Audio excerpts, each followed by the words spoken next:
Welcome to preparation tutor. हाय दोस्तों, मैं आकाश कुमार।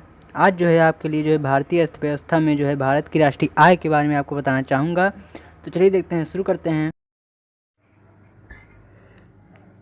क्वेश्चन नंबर 1 है,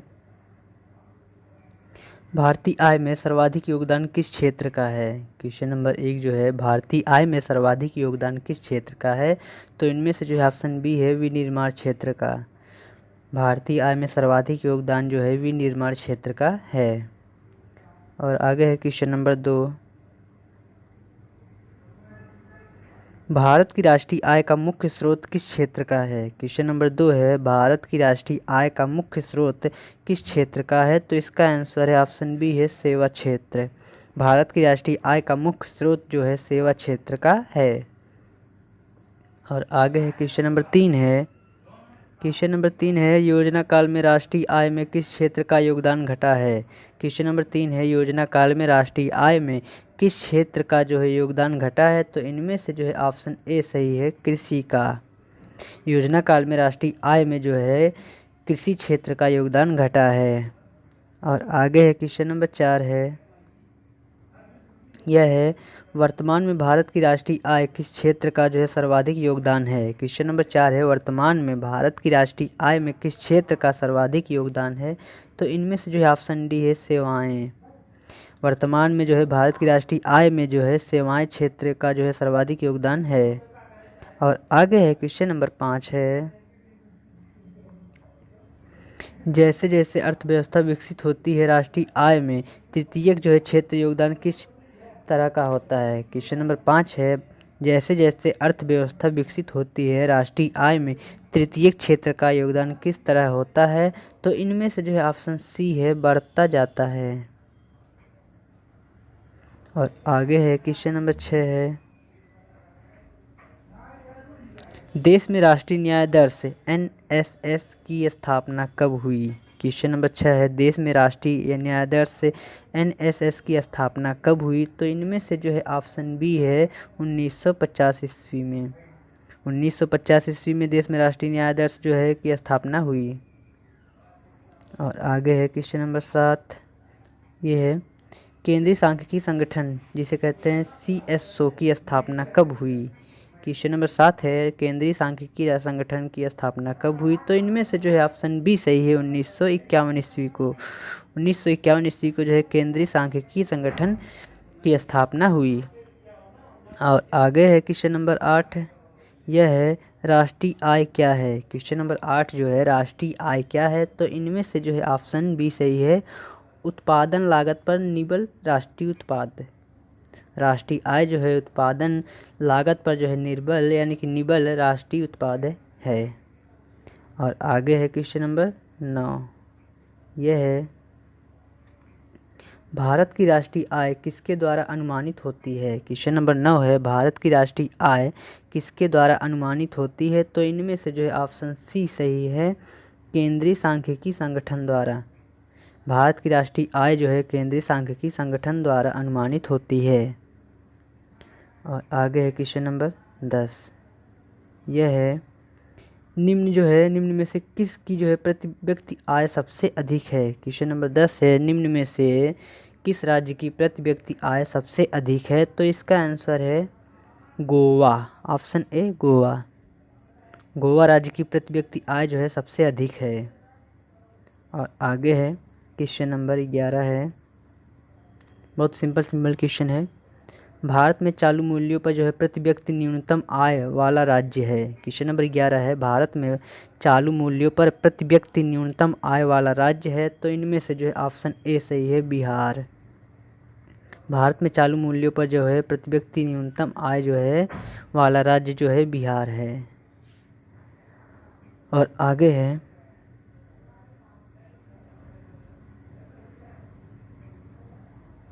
क्वेश्चन नंबर 12 है, यह है, 1867 से 1868 में जो है भारत में प्रति व्यक्ति आय 20 रुपये थी। यह सर्वप्रथम किसने अनिश्चित किया। क्वेश्चन नंबर 12 है, 1867 से 1868 में भारत में प्रति व्यक्ति आय 20 रुपये थी। यह सर्वप्रथम किसने यानी कि अनिश्चित किया। तो इसका आंसर है डी है दादा भाई नौरोजी ने। दादा भाई नौरोजी ने जो है 1867 से 1868 में भारत में प्रति व्यक्ति आय 20 रुपये थी जो है यह सर्वप्रथम दादा भाई नौरोजी ने जो है अब निश्चित किया। और आगे है क्वेश्चन नंबर 13 है ड्रेन का सिद्धांत, जिसे इंग्लिश में कहते हैं द थ्योरी ऑफ ड्रेन, किसने प्रतिपादित किया था। क्वेश्चन नंबर 13 है ड्रेन का सिद्धांत जो है किसने प्रतिपादित किया था, तो इसका आंसर है ऑप्शन बी है दादा भाई नौरोजी ने किया था। और आगे है क्वेश्चन नंबर 14 है भारत में राष्ट्रीय आय की गणना में जो है किस विधि का प्रयोग किया जाता है। क्वेश्चन नंबर 14 है भारत में राष्ट्रीय आय की गणना में किस विधि का प्रयोग किया जाता है, तो इसका आंसर है ऑप्शन सी है उपयुक्त दोनों में जो है उत्पत्ति की गणना विधि और दूसरा है आय विधि, इसीलिए जो है दोनों चुना गया है। और आगे है क्वेश्चन नंबर 15 है यह है हिंदू वृद्धि पर जो है किससे संबंधित है। क्वेश्चन नंबर 15 है हिंदू वृद्धि दर जो है किससे संबंधित है, तो इसका आंसर है ऑप्शन बी है राष्ट्रीय आय से। हिंदू वृद्धि दर जो है राष्ट्रीय आय से संबंधित है। और आगे है क्वेश्चन नंबर 16 है 1949 में गठित राष्ट्रीय आय समिति का अध्यक्ष कौन थे, तो इस क्वेश्चन नंबर 16 है 1949 में गठित राष्ट्रीय आय समिति का अध्यक्ष कौन थे, तो इसका आंसर है पीसी महालनोबिस ने, यानी कि अध्यक्ष थे। और आगे है क्वेश्चन नंबर 17 है स्वतंत्रता पूर्व भारत की राष्ट्रीय आय के संबंध में किसने अनुमान लगाए थे। क्वेश्चन नंबर 17 है स्वतंत्रता पूर्व भारत की राष्ट्रीय आय के संबंध में किसने जो है अनुमान लगाए थे, तो इसका आंसर है ऑप्शन सी है नौरोजी व सिराज ने। नौरोजी व सिराज ने जो है स्वतंत्रता पूर्व भारत की राष्ट्रीय आय के संबंध में अनुमान लगाए थे। और आगे है क्वेश्चन नंबर 18 है यह है क्वेश्चन नंबर 18 स्वतंत्रता के पश्चात देश की राष्ट्रीय आय का अनुमान लगाने के लिए भारत ने राष्ट्रीय जो है आय समिति की स्थापना कब की थी। क्वेश्चन नंबर 18 स्वतंत्रता के पश्चात देश की राष्ट्रीय आय का अनुमान जो है लगाने के लिए भारत ने राष्ट्रीय आय समिति की स्थापना जो है कब की थी, तो इसका आंसर है ऑप्शन ए है 4 अगस्त 1949। स्वतंत्रता के पश्चात देश की जो है राष्ट्रीय आय का अनुमान लगाने के लिए भारत ने राष्ट्रीय आय समिति की स्थापना जो है 4 अगस्त 1949 में की थी। और ये समझ में आ गया होगा, तो आगे बढ़ते हैं हम लोग। ये है क्वेश्चन स्वतंत्रता के बाद की समयावधि के लिए जो है राष्ट्रीय आय अनुमानों को जो है किस श्रृंखला के अंतर्गत रखा गया था। क्वेश्चन नंबर 19 है स्वतंत्रता के बाद जो है समयावधि के लिए राष्ट्रीय आय अनुमानों को जो है किस श्रृंखला के जो है अंतर्गत रखा गया था, तो इसका आंसर है डी है इनमें से सभी, यानी कि इनमें से सभी में जो है तो परंपरागत श्रृंखला और जो है पुनरीक्षित श्रृंखला और जो है नवीन श्रृंखला, इसीलिए जो है इनमें से सभी चुना गया है। और आगे है क्वेश्चन नंबर 20 भारत की राष्ट्रीय आय की गणना किसके आधार पर जो है की जाती है। क्वेश्चन नंबर 20 है भारत की जो है राष्ट्रीय आय की गणना किस आधार पर की जाती है, तो इसका आंसर है ऑप्शन सी उपयुक्त दोनों के आधार पर। उपयुक्त दोनों के आधार पर मतलब जो है चालू मूल्यों के आधार पर और स्थिर मूल्यों के आधार पर, इसीलिए जो है दोनों चुना गया है। और आगे बढ़ते हैं हम।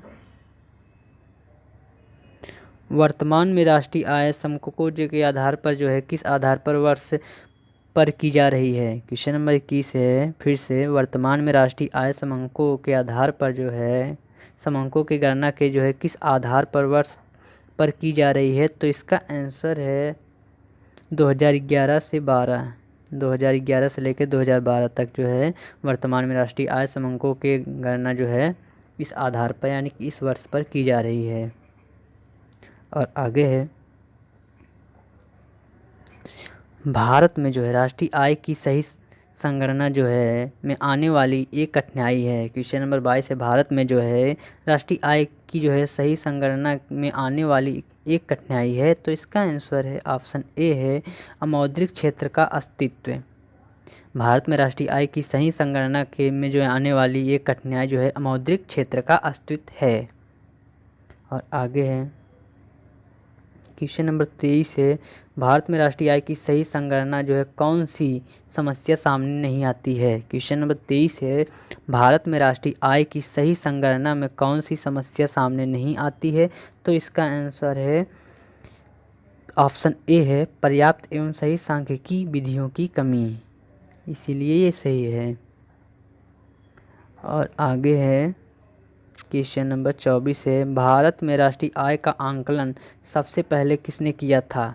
क्वेश्चन नंबर 24 है, भारत में राष्ट्रीय आय का आंकलन सबसे पहले किसने किया था।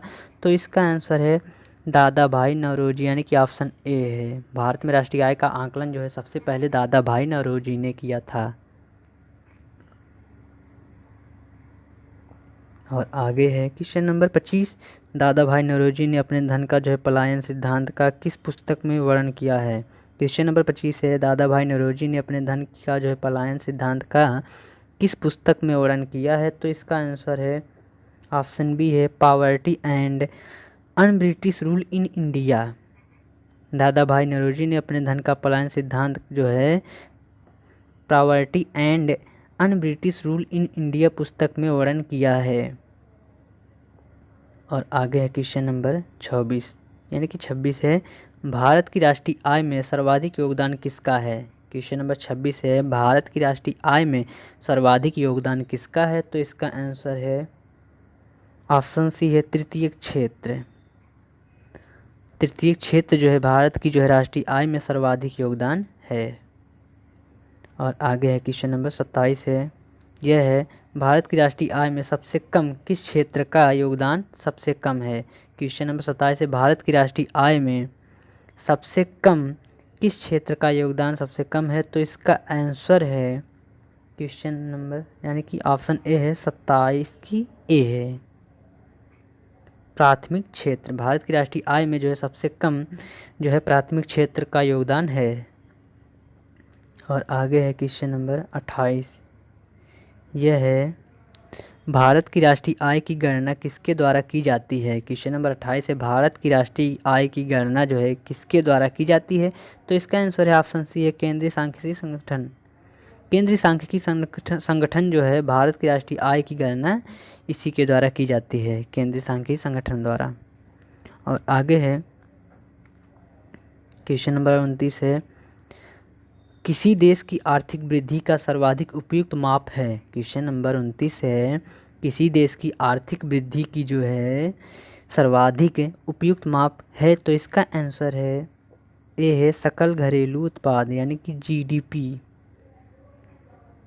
और आगे है क्वेश्चन नंबर 30 है, यह है क्वेश्चन बहुत लंबा है, राष्ट्रीय आय की परिकलन जो है निम्नलिखित में से किस एक को छोड़कर अन्य सभी तरीकों से किया जा सकता है। क्वेश्चन नंबर 30 है, राष्ट्रीय आय का परिकलन जो है निम्नलिखित में से किस एक को छोड़कर अन्य सभी तरीकों से किया जाता है। तो इसका आंसर है ऑप्शन ए है, सभी प्रकार की बचत योग।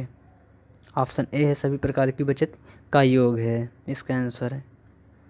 और आगे है क्वेश्चन नंबर 31, यह है, निम्न में से किस राष्ट्रीय आय में शामिल नहीं किया जाता है। क्वेश्चन नंबर 31 है, निम्न में से राष्ट्रीय आय में शामिल नहीं किया जाता है। तो इसका आंसर है ऑप्शन ए सी है, लॉटरी जीतना। लॉटरी जीतना जो है राष्ट्रीय आय में शामिल नहीं किया जाता है। और आगे है क्वेश्चन नंबर 32 है, प्रति व्यक्ति आय निकालने के लिए राष्ट्रीय आय को भाग दिया जाता है। क्वेश्चन नंबर 32 है, प्रति व्यक्ति आय निकालने के लिए राष्ट्रीय आय को भाग दिया जाता है। तो इसका आंसर है ऑप्शन ए है, देश की कुल जनसंख्या से। प्रति व्यक्ति आय निकालने के लिए राष्ट्रीय आय को जो है भाग दिया जाता है, इसका आंसर है देश की कुल जनसंख्या से, ऑप्शन ए। और आगे है क्वेश्चन नंबर 33 है, यह है, अमीरों की तुलना में गरीब किस तरह बचत करते हैं। क्वेश्चन नंबर 33 है, भारत यानी कि अमीरों की तुलना में गरीब किस तरह बचत करते हैं। तो इसका आंसर है ऑप्शन सी है, अपनी आय के अपेक्षाकृत छोटे हिस्से की। अपनी आय के अपेक्षाकृत छोटे हिस्से की जो है अमीरों की तुलना में गरीब इसी तरह बचत करते हैं।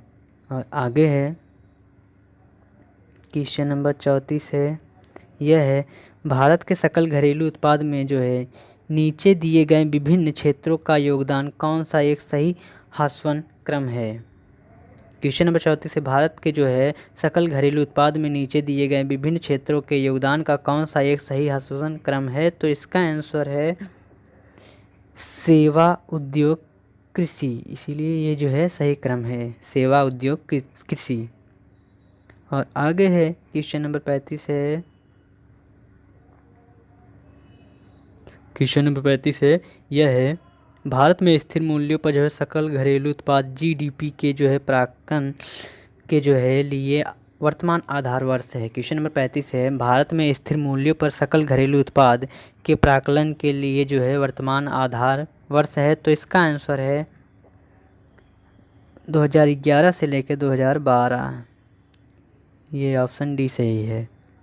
और आगे है क्वेश्चन नंबर 36 है यह है निम्नलिखित में से कौन सा क्षेत्र भारत के सकल घरेलू उत्पाद का सर्वाधिक योगदान देता है।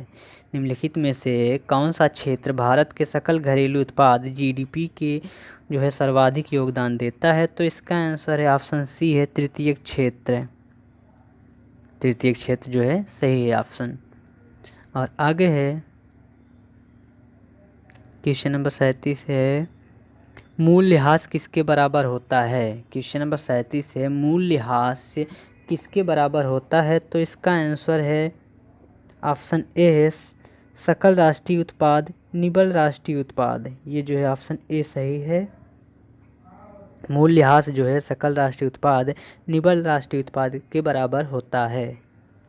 और आगे है क्वेश्चन नंबर 38 यह है राष्ट्रीय आय के मापन की विधि नहीं है। क्वेश्चन नंबर 38 है राष्ट्रीय आय के मापन की विधि नहीं है। तो इसका आंसर है ऑप्शन सी निवेश विधि, राष्ट्रीय आय के मापन की विधि जो है निवेश विधि नहीं है और सब ये तीनों हैं। और आगे है क्वेश्चन नंबर 39 है कौन सी पद्धति राष्ट्रीय आय आकलन की पद्धति नहीं है। क्वेश्चन नंबर 39 है कौन सी पद्धति राष्ट्रीय आय आकलन की पद्धति नहीं है। तो इसका आंसर है ऑप्शन सी है मैट्रिक्स पद्धति, मैट्रिक्स पद्धति जो है राष्ट्रीय आय का आकलन पद्धति नहीं है और सब है व्यय पद्धति, उत्पाद पद्धति, आय पद्धति। और आगे है क्वेश्चन नंबर 40 है राष्ट्रीय आय निकालने के लिए एनएनपी में जो है में से किससे घटाया जाता है। क्वेश्चन नंबर 40 है राष्ट्रीय आय निकालने के लिए जो है एनएनपी जो है में से किसे घटाया जाता है। तो इसका आंसर है ऑप्शन ए है अप्रत्यक्ष कर, अप्रत्यक्ष कर जो है राष्ट्रीय आय निकालने के लिए एनएनपी से घटाया जाता है। और आगे है क्वेश्चन नंबर 41 है जीएनपी एनएनपी जो है निकालने के लिए निम्न में से किसको घटाया जाता है। क्वेश्चन नंबर 41 है जीएनपी से एनएनपी निकालने के लिए निम्न में से किसको घटाया जाता है। तो इसका आंसर है ऑप्शन ए है हास्य, ऑप्शन ए हास्य सही है। और आगे है क्वेश्चन नंबर 42 यह है सकल राष्ट्रीय उत्पाद माइनस मूल्यह्रास बराबर कितना होगा। क्वेश्चन नंबर 42 है बहुत ही सिंपल क्वेश्चन है, बहुत ही महत्वपूर्ण क्वेश्चन है। सकल राष्ट्रीय उत्पाद माइनस यानी कि घटाया जाता है मूल्यह्रास बराबर कितना होगा। तो इसका आंसर है ऑप्शन बी है निबल राष्ट्रीय उत्पाद, यानी कि सकल राष्ट्रीय उत्पाद माइनस मूल्यह्रास बराबर निबल राष्ट्रीय उत्पाद बराबर सही है। और आगे है क्वेश्चन नंबर 43 किसी देश का निबल राष्ट्रीय उत्पाद एनएनपी होती है। क्वेश्चन नंबर 43 है किसी देश का जो है निबल राष्ट्रीय उत्पाद एनएनपी होती है। तो इसका आंसर है ऑप्शन डी है सकल घरेलू उत्पाद में मूल्यह्रास से भत्ते घटाकर, सकल घरेलू उत्पाद में जो है मूल्यह्रास भत्ते घटाकर जो है किसी देश का निबल राष्ट्रीय उत्पाद एनएनपी होती है। और आगे है क्वेश्चन नंबर 44 है आर्थिक विकास का सर्वोत्तम सूचकांक किसके द्वारा उपलब्ध कराया जाता है। क्वेश्चन नंबर 44 है आर्थिक विकास का सर्वोत्तम सूचकांक किसके द्वारा उपलब्ध कराया जाता है। तो इसका आंसर है ऑप्शन ए सही है वर्ष प्रति जो है वर्ष प्रति व्यक्ति वास्तविक आय में वृद्धि द्वारा, ऑप्शन ए सही है। और आगे है क्वेश्चन नंबर 45 है,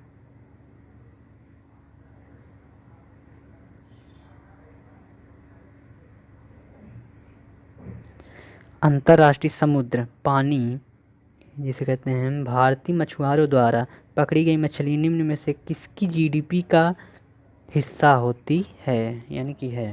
क्वेश्चन नंबर 45 है, अंतर्राष्ट्रीय समुद्र पानी में जो है भारतीय मछुआरों द्वारा पकड़ी गई मछली निम्न में से किसकी जीडीपी का हिस्सा है, तो इसका आंसर है ऑप्शन सी है भारत।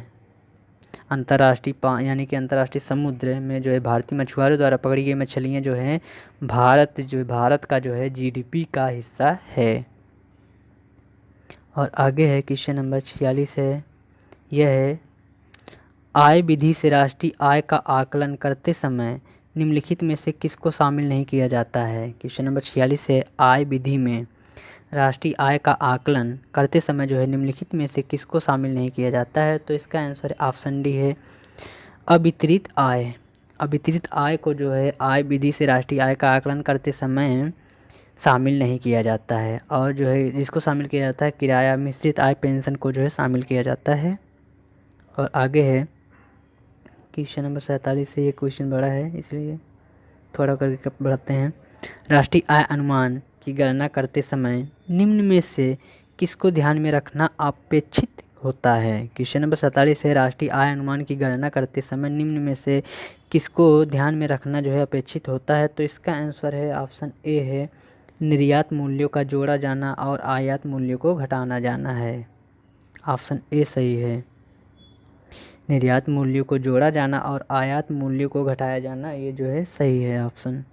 और आगे है क्वेश्चन नंबर 48, यह है इसका मुद्रा मूल्य है। क्वेश्चन नंबर 48 पूछा है इसका मुद्रा मूल्य यानी कि इसमें से किसका है, तो इसका आंसर है ऑप्शन बी है एक वर्ष में उत्पादित सभी अंतिम वस्तुओं और सेवाओं का। एक वर्ष में उत्पादित सभी अंतिम वस्तुओं और सेवाओं का जो है इसका मुद्रा मूल्य है। और आगे है क्वेश्चन नंबर 49, यह है किसी राष्ट्र जो है का राष्ट्रीय आय क्या होती है। क्वेश्चन नंबर 49 है, किसी राष्ट्र की राष्ट्रीय आय क्या होती है, तो इसका आंसर है ऑप्शन बी है उत्पादन कार्यों का योगदान। ऑप्शन बी है उत्पादन कार्यों का योगदान जो है किसी राष्ट्र की राष्ट्रीय आय होती है। और आगे है क्वेश्चन नंबर 50 है, यह है व्यय विधि के माध्यम से जीएनपी की गणना में जो है क्या शामिल नहीं किया जाता है। क्वेश्चन नंबर 50 है कि व्यय विधि के माध्यम से जो है जीएनपी की गणना में क्या शामिल नहीं किया जाता है, तो इसका आंसर है ऑप्शन सी है मूल्यह्रास व्यय। मूल्यह्रास व्यय जो है व्यय विधि के माध्यम से जीएनपी की गणना शामिल नहीं किया जाता है। और आगे है क्वेश्चन नंबर 51 है, निम्न में से किस क्षेत्र में से जो है भारत में जो है सकल राष्ट्रीय उत्पाद का जो है सबसे बड़ा भाग प्राप्त होता है। क्वेश्चन नंबर 51 है, निम्न में से किस क्षेत्र से भारत में सकल राष्ट्रीय उत्पाद का जो है सबसे बड़ा भाग प्राप्त होता है, तो इसका आंसर है ऑप्शन सी है सेवा क्षेत्र से। सेवा क्षेत्र से जो है भारत में सकल राष्ट्रीय उत्पाद का जो है सबसे बड़ा भाग प्राप्त होता है। और आगे है क्वेश्चन नंबर 52 है, यह है भारत की राष्ट्रीय आय अनुमानित होती है। क्वेश्चन नंबर 52 है, भारत की राष्ट्रीय आय अनुमानित होती है, तो इसका आंसर है ऑप्शन सी है केंद्रीय जो है सांख्यिकी संगठन द्वारा भारत की जो है राष्ट्रीय आय अनुमानित होती है। वीडियो पसंद आया तो लाइक और सब्सक्राइब जरूर करिएगा। बाय।